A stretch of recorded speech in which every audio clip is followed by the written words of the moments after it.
Welcome back everybody to another episode of Boneheaded Boaters of the Week. I'm your boy Broncos Guru and we're going to go right into these ones. Our first boater this week is going to take us down to Falls Lake, North Carolina.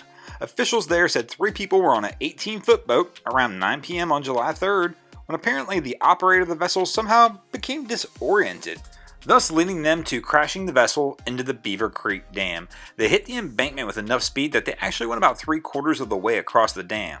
It did come out later that the operator of the vessel wasn't really temporarily disoriented but was actually impaired.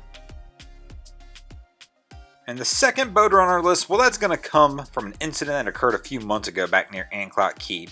This one's a little bit older, but you know what? I thought it was worth bringing up as there are several boneheaded lessons to learn from this one. These guys got up that morning and decided they were going to take their boat out to ANCLOTE. Upon checking the weather, they learned that the forecast was calling for 25-mile-an-hour winds and a small craft advisory was in effect. Well, lucky for them, their 20-foot pontoon was no small craft by any means. Well, at least in their minds. I mean, everybody knows that a 20-foot pontoon is the vessel of choice for most captains when it comes to running in rough conditions. Still, they were aware it was going to be a little bit of a rough ride in this 3-foot chop, so they decided the best thing they could do to combat this was add a little bit of additional weight to the boat. So they went ahead and called 12 of their best friends up and said, hey, come on guys, join us on this. We know this is going to help that boat chop through that like butter. Well, none of this lasted very long. Only 10 minutes into this voyage with 13 passengers on a 20-foot pontoon and a small craft advisory, the boat began to tilt back and take on water, and it wasn't long before this thing was in the water.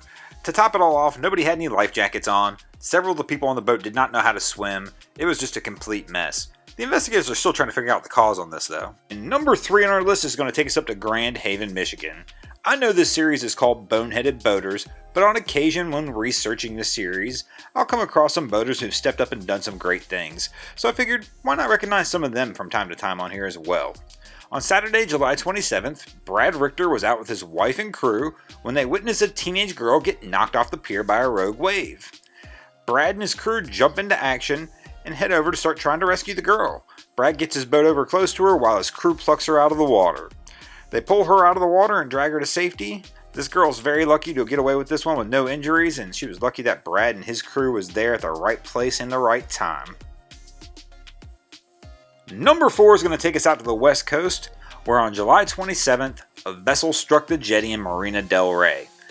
After that, this boat wound up being pushed onto the rocks, where the 3 people who were on board the boat made it safely to shore before assistance arrived. The actual cause on this one has not really been released yet. I'm wondering if these guys weren't a little disoriented like our first boater of the week. And number 5 is going to take us back to Michigan, where we will go positive again. Here, a woman was playing in the water with her 2 children on an inflatable duck raft.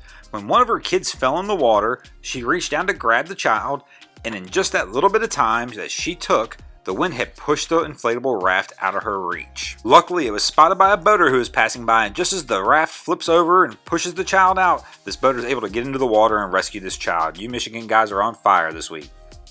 If during your boating travels you ever see anything you think should be on these videos, go ahead and hit me up on Facebook or Instagram and let me know. If you got any video or pictures on it, I'll use it and feature it in the video. And if you guys like this one, go ahead and give it a thumbs up. If you haven't already, please subscribe. Maybe share this with a friend.